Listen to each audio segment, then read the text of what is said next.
Aujourd'hui, on vous parle de Plantanubo.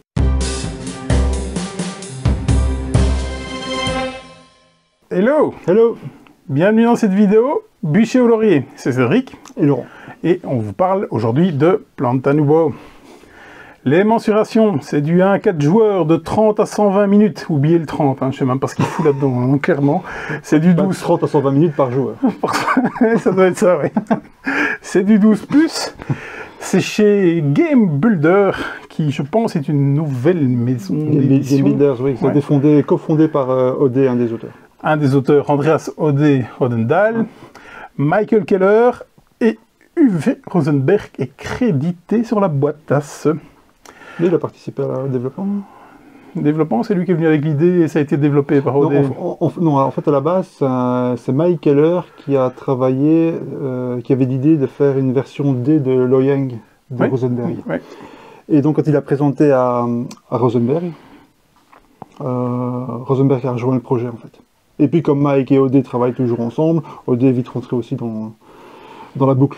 Voilà, donc c'est vraiment un travail apparemment, et ce que je dis ici, c'est indiqué dans la règle. Donc à la fin, il y a un petit comment je veux dire, petite explication de l'histoire du jeu. C'est bien ça, voilà. C'est pas courant. Ouais. C'est bien. Et j'explique aussi que donc c'est Odé et je ne sais plus qui ont fondé Game Builders et qui ont décidé donc de l'éditer. Donc voilà, donc c'est apparemment vraiment un travail à trois paires de mains. Donc Keller et Odé, c'est les designers de la Granja, l'excellentissime La Granja. Solarius Mission aussi qui était sympa. Agra, voilà. Agra c'est Michael Keller tout seul. Cooper Island. Oui, c'est Michael Keller tout seul. Oui, Cooper Island pour Odé. Là c'est Odé tout seul. Donc Cooper Island où vous avez le cerveau qui fond quand vous avez fini de jouer. Drôle de jeu, hein, vraiment un casse-tête. Ouais, vraiment. Avec comme ça, vous êtes comme ça toute la partie, vous levez tu souffres du début à la fin. Et vous recomptez. Vous comptez, ça passe. Vous recomptez, ça passe plus. Vous recomptez, ça passe. Et Rosenberg, allez, Caverna, machin. Ok. Qui? Son copain. Lucas Sigmund au niveau des pinceaux, qui nous a fait les Princes de Florence, Age of Innovation, Nova Luna, entre autres. Au niveau du pitch, ça c'est pour lui. Il y a 3 lignes dans la règle. Quelles sont les 3 lignes? Parce que le timbre ressort tellement. Thème limite apocalyptique, on a niqué un peu toute la nature et donc on a découvert qu'on pouvait, un truc un peu hippie, hein, on pouvait recycler, fabriquer de l'oxygène en développant en plantant des fleurs et des forêts dans des arbres. Enfin, des espèces d'arbres géants. On s'est un peu fumé de la moquette, on s'en fout un peu à la limite. Un bon euro. Ah, exactement. Je pense qu'il y a quasiment rien dans la règle. Je suis même pas sûr de l'avoir vraiment lu. Je pense que j'ai passé vite en diagonale. Voilà. Pas vraiment intéressant. Les règles. Ça raconte pas une histoire en tout cas. Ça ne raconte pas l'histoire. Non, clairement pas. Hein. J'ai pas eu l'impression de planter des. On n'est pas dans un mind clash, c'est sûr. Les règles, le survol des règles, vraiment le survol. Je vous parle de cette mécanique d'action ici qu'on a tout autour où on va venir mettre. On va déjà jouer. C'est du placement d'ouvriers. C'est du placement d'ouvriers, tout ce qu'il y a de plus classique. On va jouer 4 manches. Dans ces manches-là, on aura 4 outils. On va en déployer 3. 4 ouvriers. 4 ouvriers qui sont des outils. On va en déployer 3 ici sur l'aire d'action. Et le dernier qui nous restera, on fera une action du plateau central qui peut totalement être la même. Donc ça, il n'y a pas de course là-dedans, en tout cas. Les actions possibles sont aller mettre des cubes un peu là-bas, retirer de la roche qu'on a sur notre plateau parce qu'on va venir mettre des petits polyomino ici. Donc pour cela, il va falloir dégager un peu les zones pour que tout rentre dessus.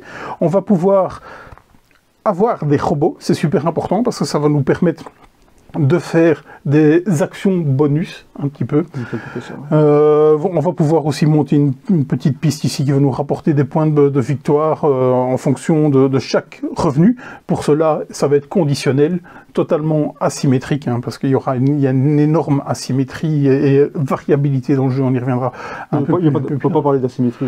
Mais... c'est tous des trucs différents par rapport à toi. On va se construire avec les cartes, mais oui. L'asymétrie, il n'y a que ça, cette espèce les cartes de départ aussi sont asymétriques. À part les cartes, il n'y a vraiment que ça sur les plateaux. Oui. Les plateaux sont identiques, y compris les plateaux ici, et même les bonus, je pense, sur les plateaux aussi. Ah, ça, j'ai pas vérifié, mais peut-être bien que je ne suis pas certain qu'ils soient à la même place, mais peut-être bien. Si, enfin, je pense qu'il n'y a pas grande différence. En tout cas. Non, il n'y a pas grande différence.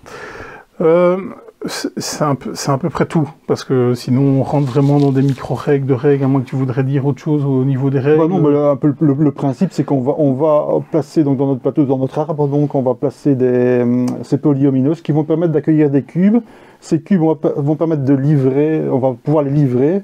Ici ou là-bas. Voilà, pour acquérir de l'énergie, etc. Et au bout du compte faire des points de victoire.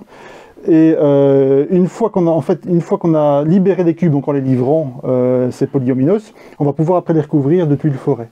Et ces tuiles forêt, c'est plus du revenu et du scoring. Donc il y a des espèces de triple étape. On fait d'abord mettre les polyominoes avec des cubes, puisqu'ils viennent avec des cubes, livrer ces cubes ou s'en débarrasser sur notre plateau ou ici dans les containers qui sont sur le plateau central. Et ensuite, une fois qu'on a la place libérée, pouvoir placer ces forêts pour scorer à la fin. Donc c'est une espèce de scoring en 3 étapes, entre autres, hein, mais c'est vraiment le cœur du jeu, est vraiment ça. Avec beaucoup de combos, de petits bonus, etc. Les tours sont d'ailleurs assez longs. Et l'AP est clairement là. Même si on n'est pas prône à l'AP, on en a quand même, parce qu'il y a pas mal d'options. Oui, parce que enfin, on verra. D'ailleurs, 12 plus, si on avait mis un 14 plus comme la plupart des gros euros, ça ne m'aurait pas choqué. Hein. J'étais pas choqué non plus. Non, au départ, d'ailleurs, quand je l'avais vu à SN, je m'imaginais un jeu initié moins, ça n'avait pas l'air foufou. Nous, on est dans l'expert. Hein. Oui. Ouais. Voilà. Grosso rôle des règles. Donc il y a encore le twist, mais ça, on en parlera après. On va collecter des cartes ici qui vont nous donner en fait des micro-actions, enfin des actions pendant la partie, qui vont nous donner du scoring à la fin de la partie. Donc on va faire nous-mêmes une grosse partie de son scoring en fonction de ce qu'on a. Le ou les twists. Tu veux commencer? Le twist, c'est vraiment ces cartes qu'on dispose tout autour de notre plateau. Et en fait, on a un dé qui va se balader, qui va tourner ici en fonction de l'énergie qu'on produit. Et l'énergie qu'on produit, c'est principalement, il y a d'autres façons, mais principalement en livrant des cubes, ce que je vais vous expliquer. Et donc, en déplaçant ce dé, chaque fois qu'il va passer au niveau d'une carte, puisqu'il y a une espèce de petit câblage comme ça, on va alimenter la carte avec un petit token. Un petit token qui sont de deux types. Hein. Soit des batteries, donc ces batteries sont des pouvoirs passifs en fait, donc c'est des pouvoirs qui se déclenchent automatiquement quand on fait l'action correspondante, hein, ce qui est dans la zone bleue, et ils se déclenchent avec une puissance égale au nombre de batteries, donc ces batteries on ne les dépense jamais. Contrairement aux autres modules, donc les espèces ici d'interrupteurs, où là ces modules on doit les déclencher, on doit faire une action pour les déclencher, donc c'est pas quelque chose de passif. Et à ce moment-là, quand on le déclenche, on défausse un token. Donc si on n'a plus de token sur la carte, on ne peut plus les activer. Donc c'est deux façons différentes. Et puis il y a un troisième type de cartes qui sont les cartes bleues, qui sont des cartes de scoring. Et donc on va venir acquérir ces cartes ici sur le marché, on va disposer autour, et on va essayer de faire en sorte que notre dé tourne le plus possible autour, afin de rajouter des petits tokens dessus, afin de pouvoir les déclencher plus souvent, à l'exception des cartes de scoring. Mais chaque fois qu'on rajoute une carte, le twist en fait de l'histoire, c'est chaque fois qu'on rajoute une carte, on rajoute un petit connecteur au niveau de la carte, donc ce connecteur-ci au niveau de cette carte-ci. Et ce qui fait que le dé, chaque fois qu'il se déplace sur ce connecteur, il faut 1 de puissance pour pouvoir avancer. Tandis que toutes les cases qui sont vides, là où il n'y a pas de carte, donc ils sont les cases noires, le dé passe au-dessus. Donc plus on va rajouter des cartes, plus un tour de dé va prendre du temps et de l'énergie pour être réalisé. Et donc il faut trouver cette juste balance. Pour moi, c'est le twist principal du jeu, c'est l'originalité du jeu. Parce qu'après, le reste, c'est du polyominoes, du scoring, du placement d'ouvriers avec un petit twist aussi. Le fait, ça, je vais peut-être te laisser en parler. J'ai déjà beaucoup parlé. Ouais. Donc, il y a un petit twist là-dessus aussi. Ouais. Donc, au niveau du placement d'ouvriers, on a 4 ouvriers différents qui sont symbolisés par des outils différents. Donc, vous avez 4 couleurs différentes. Et en fait, quand vous venez vous placer au centre, enfin, quand vous venez vous placer sur les actions, ça devient bloquant pour le type d'ouvrier. C'est-à-dire que moi, en mettant mon tournevis ici, entre ces deux actions, Laurent ne peut pas venir avec un de ses tournevis ici, là, enfin, pas autour de ce qui est protégé. Il peut bien entendu venir avec un autre outil. Ça, il n'y a vraiment aucun problème dans ce cas-là. Il est venu avec une clé à molette, il n'y a vraiment aucun souci. C'est pas mal fait, parce que mine de rien, enfin ça a l'air de rien, mais au final, bloquant, hein. c'est nous on vise une action à la fin, avec notre ouvrier qui nous reste, on va viser une action du plateau central. Et au final, comme c'est bloquant, là, eh bien on se dit, on doit faire des choix et dire ok, ou bien tant pis, je vais là et je sacrifie l'action que je voulais faire pour en faire une autre. On en fera une autre quoi qu'il arrive. Mais voilà, le twist il est principalement là, un peu ce qui est bloquant. Ça n'a l'air de rien et malgré tout ça nous a bien embêté. Clairement, on a joué à 2, on a fait une partie à 2, je n'ose même pas imaginer à 4, je suppose que la map est bien plus grande à 4 pour se placer. Il y a 3 tuiles en plus, okay, et les tuiles flower bed, il y a le double. Ouais. Donc c'est quand même pas mal plus grand. Ouais. Okay. À 3 c'est un peu particulier. Donc 2 twists, oui, effectivement, cette roue qui devient de plus en plus puissante avec les cartes, mais qui est ralenti en fait par la puissance qu'on vraiment souvent les cartes. Et donc ce petit twist de couleur, de placement d'ouvrier qui fait que ça devient bloquant pour un certain type d'ouvrier, pas pour quelqu'un d'autre en tout cas. Au niveau du twist, le reste semble toute fort classique et fort déjà vu en tout cas. Cette mécanique elle est quand même au cœur du jeu, donc le jeu est classique, mais ça sort quand même un petit peu de l'ordinaire à ce niveau. Rejouabilité. On va encore être borderline avec rejouabilité, variabilité, parce que... ici, la rejouabilité, c'est difficile d'avoir les choses qui viennent dans le... Je pense qu'elle est quand même pas mauvaise, la rejouabilité, avant de faire le tour du jeu, il faut quand même en faire pas mal. Par contre, en variabilité, elle est énorme. Hein, il y a tout... La variabilité n'est pas grand-chose, puisque t'as 10 cartes de départ, c'est ça, 10, non? Je sais plus. Il faudrait qu'on se mette d'accord un de ces jours. Non, parce que la variabilité, qu'est-ce que t'as ces 3 tuiles-là qui changent. Il n'y a pas vraiment d'asymétrie. Toutes les cartes de scoring sont des conditions totalement différentes. Tout dépend de ce qu'on entend. Ouais, c'est ça. Parce que en fait, si on va résumer, la variabilité, ce qui change, c'est ça. C'est 2 cartes de départ qu'on va avoir, et c'est les cartes qui apparaissent ici. Le reste, oui, la disposition aussi des tuiles aussi.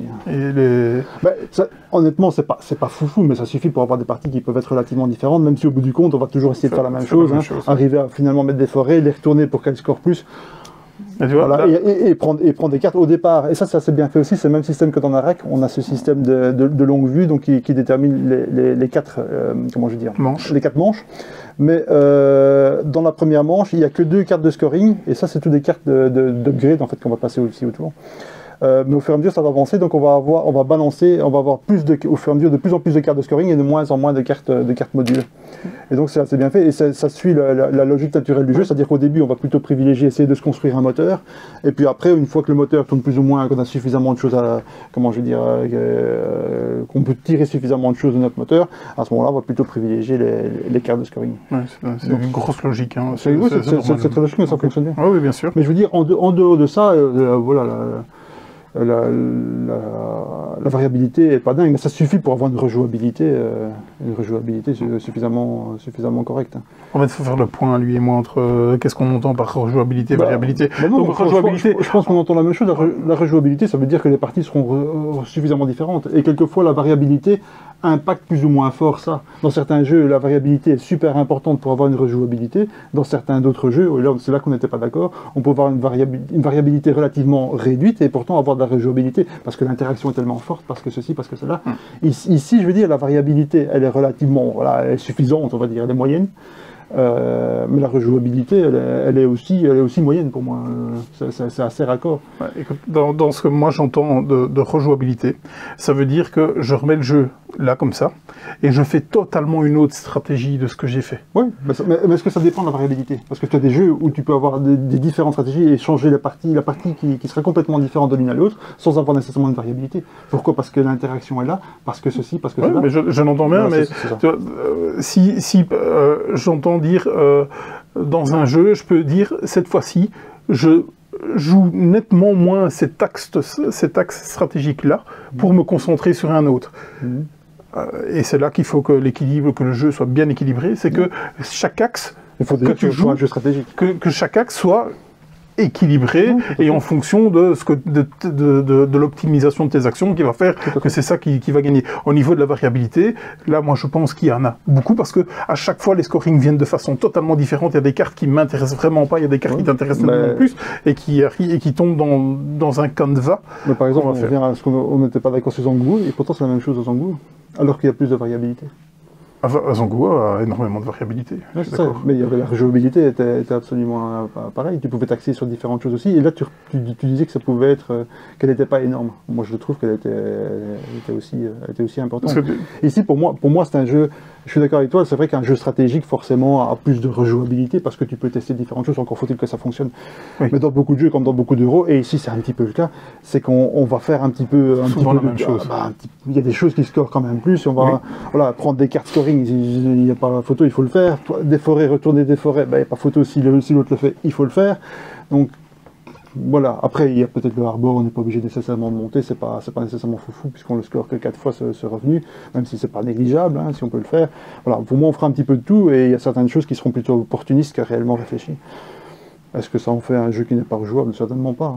Non, mais je ne dis pas qu'il n'est pas... Non, mais je trouve qu'il a une rejouabilité moyenne. Oui, c'est ça, moyenne, on est d'accord. Mais là-dessus, on est d'accord. Moyenne, avec une forte variabilité. Tandis qu'à Zangoulou, je trouve qu'il avait une rejouabilité un peu moins moyenne, avec une énorme variabilité, parce que tout était vraiment asymétrique dans tous les sens. Je trouve que Zangoulou est plus stratégique, donc pour moi, il est plus rejouable. Je n'ai pas vu tous les axes alors de stratégie. Mais on parle d'un bon jeu, quoi qu'il arrive. De toute façon, ça va être notre point pivot, ça va être Zangoulou. C'est parce que c'est le premier jeu sur lequel on avait eu cette discussion. Ouais, c'est ça. Le poids, la cible, le poids c'est 3,95 sur BGG. 12+, c'est ça qui était étonnant, on n'a pas l'habitude de voir du 12+. Avec ces cotes-là. Par exemple, Carvi qu'on a joué, qui est à 12+, aussi, ça fait plus sens d'avoir 12+. À la limite, 12+. Ouais. Encore une fois, ça ne veut rien dire. Quelqu'un de 12 ans peut jouer à ça, il n'y a pas. Tout dépend un petit peu du. Mais c'est de l'optimisation qu'on veut mettre dedans. Du gosse.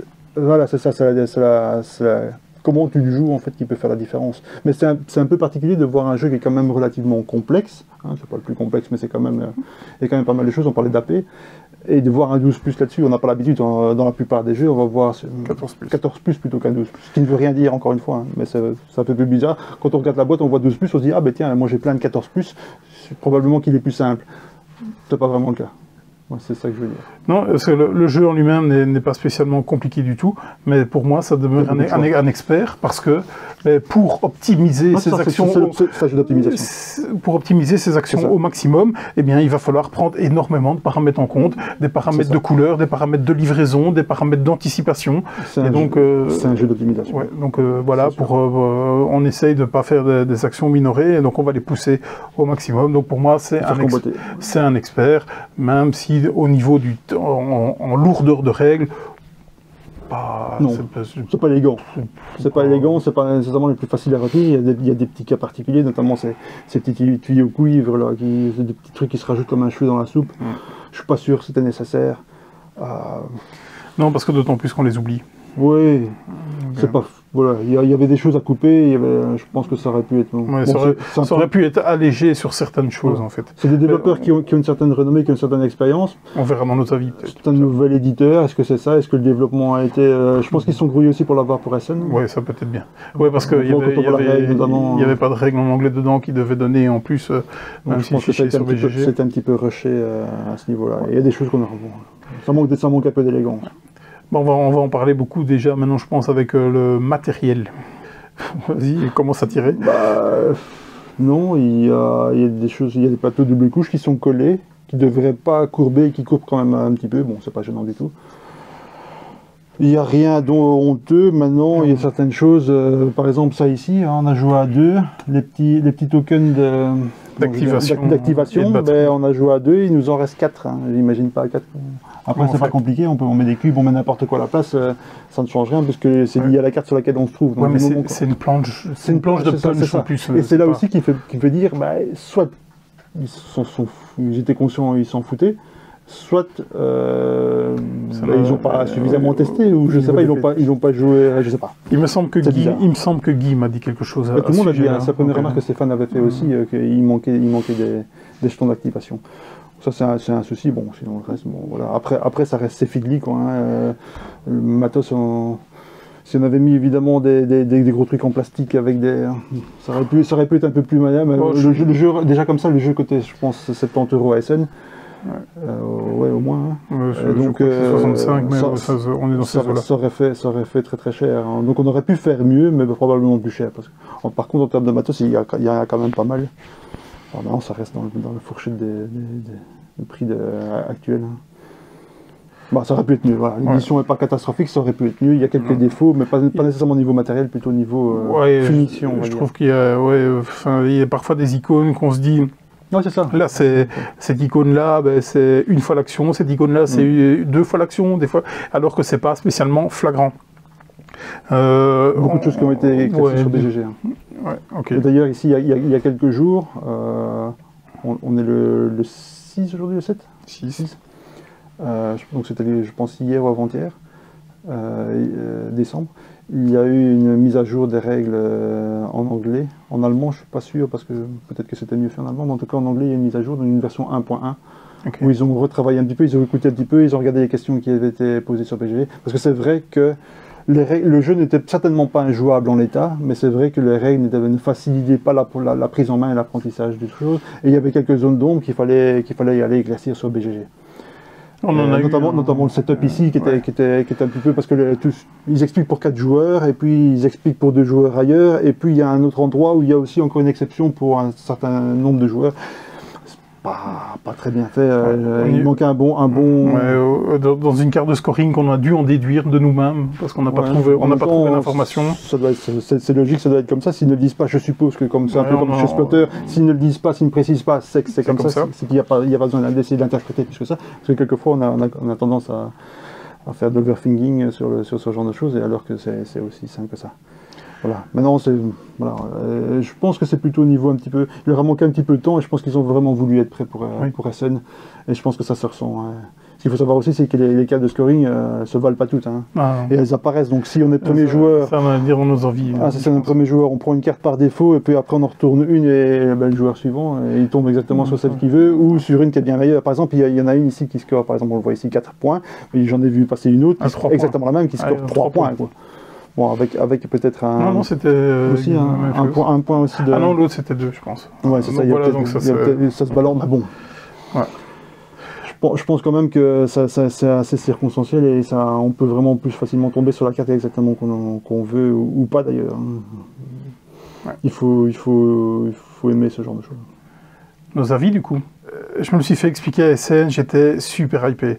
La manipulation me faisait extrêmement peur, donc je ne l'ai pas joué à SN, je l'ai joué par ici. On joue pas à SN de toute façon. Et non, on ne joue pas à SN de toute manière, mais j'aurais pu faire un tour pour voir ce que ça donnait. Et au final, c'est quelque chose qui, moi, me dérange assez vite. Donc c'est une des particularités pourquoi je n'aime pas spécialement Terraforming Mars, c'est qu'il y a beaucoup de manipulation, de trucs à faire. Oui, on est bien d'accord. Tandis qu'ici, on superpose des tuiles. On est tout le temps, on superpose des tuiles, avec des trucs qui sont pas spécialement fort stables, avec mes gros doigts, je dois prendre des petits cubes tout le temps, les déplacer, les mettre là. C'est quelque chose qui m'avait énormément déplu dans Atiwa, par exemple. C'est le fait que je n'avais pas gardé Atiwa, c'est pour ce genre de choses. Toujours déplacer ces chauves-souris tout le temps. Moi, l'appréhension était bonne. Oui. Donc là, je m'étais dit, cette manipulation va me fatiguer. Elle m'a fatigué. Pas à l'excès, mais elle m'a fatigué. Et donc, je trouve ça... voilà, il y aurait peut-être plus moyen de trouver d'autres trucs, mais bon, voilà, je suis pas développeur de jeu, clairement pas. Le jeu est plaisant, parce qu'il n'est pas spécialement complexe, il est rotor à aller jusqu'au bout des choses, vraiment pour que tout s'aligne, donc il faut vraiment bien penser à ses actions. Quand ils disent de 30 à 120 minutes, on est bien entendu dans 30 minutes par joueur, mais ça c'est certainement quand vous avez l'habitude de jouer. On l'a joué à 2, je n'ai pas envie de le jouer à 3 ni à 4, parce qu'on y est en première partie, on y a déjà passé 2 d'ouvriers. Oui, mais même à 2, il était déjà bien présent, l'emmerdement était déjà bien présent. C'est somme toute assez classique. Il y a cette mécanique, j'ai beaucoup aimé cette mécanique qui tourne et en fait qui est ralentie. Donc ça c'est vraiment bien. C'est la bonne idée. J'ai un énorme bémol sur des disparités de scoring. Vraiment, il y a des choses qui scorent très très fort. Il y a des choses qui scorent nettement moins fort. Bon, maintenant, à nous de les prendre, de pas les prendre et tout ça. Bon, comme disait Laurent, c'est assez situationnel. Je vais prendre une carte de scoring qui va me valoir 6 points, max peut-être, et celle derrière, elle sera pas capée, elle va valoir 8-10 points. Mais c'est même pas dans les cartes qu'il y a cette énorme disparité, bien qu'il y ait des cartes à 3 points et des cartes à 8 points max. C'est surtout sur le plateau où ça peut scorer très très fort.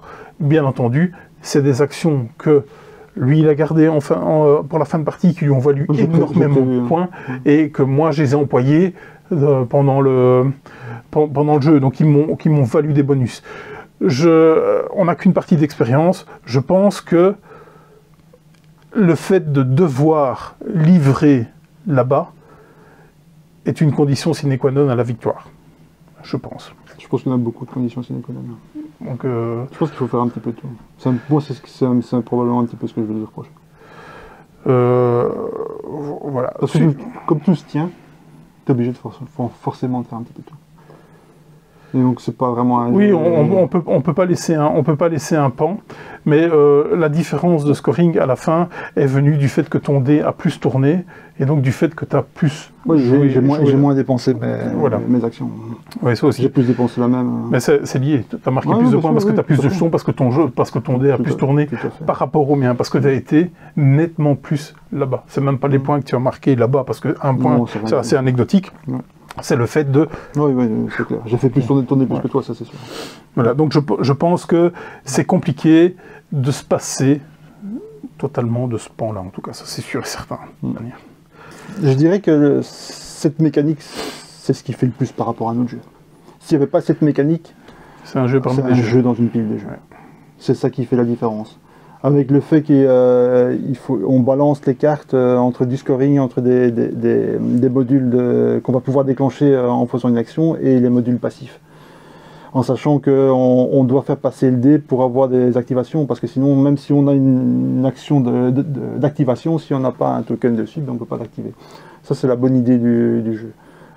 Après, le reste, c'est des polylumineuses, sur lesquels on met des cubes qu'on enlève. On a déjà vu ça, je veux dire. Le plateau ici, c'est juste un marché de cartes finalement et des livraisons, hein, c'est des contrats. Un peu anarchique. C'est des contrats tout simples, avec des contrats personnels qu'on peut aller chercher et qu'il faut remplir dans l'ordre, c'est une petite différence, ou des contrats partagés. On pourrait faire n'importe comment. Voilà, c'est les deux twists qui font que le jeu sort un petit peu de l'ordinaire. Il a des défauts, hein, ce qu'on disait, notamment la prise en main avec les règles qui sont... J'ai pas lu les nouvelles règles, en espérant que ce soit un petit peu mieux. Encore une fois, on sent le côté... j'ai l'impression ce côté un peu rushé, développement un petit peu laissé de côté. Ce qui me fait vraiment penser à ça, c'est notamment le nombre de jetons d'activation qui est beaucoup trop limité. Il manque une planche, clairement, une grande planche complète de... Comment je veux dire, de punch. Ouais. Voilà. Donc ça n'aurait pas fait la différence au niveau du prix. Hein. Non, c'est ça. Donc c'est un jeu qui est bien, hein, qui est agréable à jouer. Il y a des gens, je sais qui vont adorer. Il y en a d'autres comme moi qui ont déjà souvent joué à ce genre de choses, qui vont dire ouais, voilà, c'est bien, je refuserai pas une partie. Est-ce que je le sortirai de ma bibliothèque? Probablement pas. C'est un bon jeu expert. Dans ce gabarit-là, on sortira autre chose, je pense. Après, avec ce petit bémol qu'il aurait pu être mieux, il aurait pu être mieux fini en tout cas. Est-ce que ça aurait changé vraiment la note que je lui attribuerais? Probablement pas. Voilà. Moi j'en ai un peu marre de ces jeux où il faut... Finalement, la forme change un petit peu, l'apparence change, mais au bout du compte, on fait un peu la même chose. Hein. Et moi, ce qui me dérange un petit peu, c'est ce que je disais, c'est qu'on doit faire un petit peu tout. Il y a des choses où on va s'orienter, on va dire, je vais plutôt faire ça. Par exemple, moi, je me suis orienté sur le fait de garder des jetons d'activation pour les scorer à la fin, puisqu'avec le dernier outil, on peut scorer différentes choses. Moi, je me suis orienté là-dessus, j'en ai gardé beaucoup, j'ai marqué 15 points, je pense, sur, je sais plus comment, 116. Donc 15 points sur 116, c'est quand même pas négligeable. Donc c'est vrai qu'il y a on peut un petit peu s'orienter là-dessus, mais il faut quand même faire un petit peu tout. Il faut mettre des forêts, il faut aller chercher des cartes, il faut faire puisque tout se tient, pour faire certaines choses, il faut en faire d'autres. Donc forcément, Voilà, c'est toujours le jeu, j'ai toujours un petit peu plus de mal avec ça. Donc c'est le petit bémol que j'ai là-dessus. Donc il y a un côté classique et qui est un petit peu caché derrière cette forêt. C'est l'arbre qui cache la forêt. C'est ça, c'est l'arbre qui cache la forêt. Cette forêt d'original. Enlevons cette mécanique, bah, voilà, on a un jeu, comme on disait, un jeu dans une pile de jeux. Ouais. Pas mauvais, pas désagréable, mémorable, probablement pas. Moi j'ai été beaucoup en galère de robots, tu as été aussi une partie en galère de robots, donc c'est pas si simple. Bah parce qu'on essaie dès qu'on a des points, on voit l'intérêt de les utiliser, donc on va pas les... C'est un peu l'effet de production d'Underwater City, on a plein de ressources, le tour est fini, où est-ce qu'on gagne des trucs? Aucune idée, parce que quand on peut aller que jusqu'à 5 maximum en points de robot. On est monté à 4, moi je suis monté à 4 max. Et si jamais on en gagne encore, on peut décider soit de rester à 5, soit de revenir à 0, et de prendre 4 points de victoire. 4 points de victoire, c'est quand même pas négligeable. Ouais, mais vous faites ça, hein. Vous avez besoin de robots. Hein. Bah, voilà, peut-être qu'il y a des circonstances, mais peut-être quand tu sais très très bien jouer. Pour activer ça. Mais voilà, c'est pas le truc qui vient, si tu as 5 points de robots, tu vas essayer de les utiliser. La dernière chose que j'ai envie de dire, c'est que quand on voit le casting qui est affiché sur la boîte, tu peux t'attendre un petit peu. Si tu étais peut-être un tout petit peu mieux. Mais on n'est plus dans un jeu de Mike et Odd avec ce côté. Ouais, parce que je vois pas trop le Rosenberg en fait. On n'est pas trop dans un Rosenberg. J'ai pas joué à Loyan, non, pas encore. Mais enfin, il y en a qui m'ont dit oublie. Mais effectivement, je retrouve pas la patte de Rosenberg. Le Loyan est déjà un petit peu différent de ce qu'il fait d'habitude. Hein. Ok. Maintenant, quand tu regardes le Rosenberg il y a quelques années aussi, il faisait des choses un peu plus variées. Maintenant, c'est vrai qu'on le connaît plus pour deux gros types de jeux, enfin les petits jeux et les... Ces jeux duels, il y a vraiment des gimmicks et beaucoup de recyclage, mais c'est vrai qu'avant il était peut-être plus créatif aussi. Hein. Ah, peut-être, voilà, c'est Polyomino. Bah oui, Polyomino, ça fait penser à Sagamo, c'est ça. Peut-être. Hein, peut-être, voilà. Non, ça, c'est quelque chose qui est vu et revu aussi. Hein. Bûcher-Laurier. Alors, il faut savoir qu'il a été noté 7,5 sur 10 sur BGG par 345 votants pour la présent. Donc pour moi, c'est un laurier. Ouais. C'est pas le jeu du siècle. Donc, c'est plaisant. J'ai très envie de jouer le solo, par contre. Moi, je pense que utiliser deux joueurs, ça fonctionne bien. Je vois pas ce qu'un troisième va nécessairement apporter. Il y a plus de tuiles d'action, il y a peut-être plus de choix.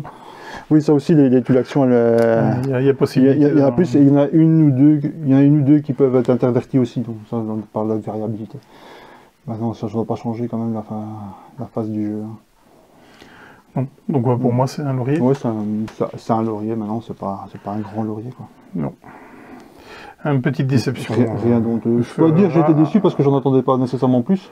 D'accord, moi j'aime beaucoup la Granja, vraiment beaucoup.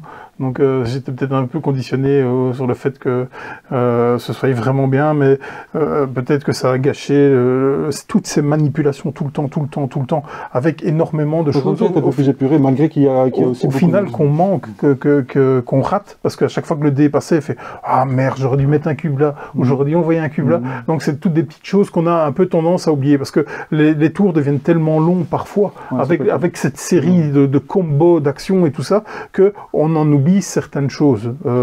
Et par après, on revient en disant « Merde, ça fallait faire » ou « Ça fallait faire ». Ça, j'ai oublié. Ça manque un peu d'élégance, ça c'est sûr. Donc c'est pas... Mike et Odd ne sont pas non plus renommés pour leur élégance. Hein. Tu parlais de Agra tout à l'heure, dans le genre inélégant. Que j'ai pas encore joué, mais on m'a déconseillé de jouer. Il n'est pas désagréable à jouer. Hein. Okay. C'est le même principe que la Granja, c'est tous les chemins mènent à Rome, mais il faut trouver le bon chemin. Quand tu arrives pratiquement toujours à tes fins, mais il faut trouver le cheminement. C'est son côté intéressant. Le reste, après, c'est beaucoup de... Et puis l'édition, avec son truc en pente, là, c'est ni fait ni à faire, ça, jamais. Si vous aimez ce genre d'euro fort combinatoire, vous n'avez pas peur d'un peu d'AP, et que vous ne recherchez pas nécessairement la mécanique super originale, bah, c'est pas un mauvais choix. Non. Voilà. Comme je disais, c'est plus un 14 plus qu'un 12 plus, si ça veut dire quelque chose. Hein.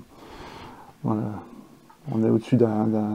Si vous aimez bien la programmation, vraiment tout aligné, tout ça, Oui, c'est pas vraiment la programmation, c'est plus de recherche de combos et de maximiser. Hein. La maximisation. Comme tu disais, pour moi, c'est un jeu d'optimisation. Hein. Ouais, il faut vraiment optimiser. On a 4 manches, 3 coups. Ouais, c'est pas... Voire un 4e, parce qu'il y en a un qu'on peut faire 2 fois. Et on va le faire. Voilà, c'est ça. Donc ça fait 12 à 16 actions, probablement 16 actions, et donc il faut essayer de maximiser. On n'est pas au niveau quand même d'un White Castle qu'on a joué il n'y a pas très longtemps, où là c'est que ça le jeu, mais c'est quand même... Il y a un Cooper Island. Un coup, ouais, ça c'est encore autre chose. Parce que là on souffre. Quelquefois on fait un petit peu juste simplement ce qu'on peut faire, ce qu'on a l'opportunité. Parce qu'on en a marre de compter. Parce qu'on n'en peut plus, là, on souffre trop. C'est un jeu vraiment à part, Cooper Island. Qui est pas mal. Hein. Il devait avoir une localisation. À un moment donné, Matago était positionné. Et donc je sais pas si je suis pas sûr du succès. Hein. Non, c'est beaucoup trop niche. Je sais pas si c'est encore dans les tuyaux. J'ai aucune info là-dessus. Une fois que c'est passé, il y a tellement de nouveautés qui sortent. Ouais. Parce que là, je serais plus d'avis d'un jour avoir un pipeline que... On va militer pour Pipeline. Pipeline devrait avoir une version, même si c'est inutile parce qu'il n'y a quasiment rien. Ouais, c'est ça. Il n'y a quasiment rien comme texte, il y a que sur les cartes un petit peu. On va mettre Super Meeple sur le coup, on va leur lancer des bouteilles à la main. On avait déjà parlé, à Cannes on en avait parlé avec Charles Amir, mais c'est un jeu qui a déjà quelques années, donc c'est toujours difficile d'aller chercher. Ouais, non, je pense que... Et qui a déjà été vendu. Et le problème de ce jeu, c'est que les gens comme nous qui sont vraiment la clientèle cible, ils l'ont déjà. On l'a déjà, oui. Donc à moins de faire un tout petit print run, c'est compliqué. Ouais, non, de toute façon, je pense que si ça devait être fait, ce serait déjà fait, je pense. Ouais. Et puis, et puis prendre le chemin, enfin le train comme ça après la guerre. J'y crois pas, commercialement, j'y crois pas grand-chose, ou alors un tout petit... Ce serait plus pour pas dire le prestige, mais pour dire de l'avoir dans la gamme, que réellement savoir qu'on va le vendre. Mais voilà un sujet bien intéressant. Ça fait penser un peu à Duel Confluence chez Intrafin, et j'ai pas compris comment ce jeu a pu être traduit en français. Parce que française, surtout après autant de temps, là aussi, les gens qui voulaient ce jeu... Ouais, le profil de joueur fait que ces joueurs jouent en VO. Ils jouent en VO, c'est ça. Donc, on est bien d'accord. Après c'est très bien, ça fait super plaisir de voir ça au catalogue d'Intrafin. Maintenant, à mon avis... ils doivent encore avoir pas mal de boîtes dans leur entrepôt. On leur demandera. Allez, on est pas mal. On est pas mal. À bientôt. Ciao, ciao. Salut.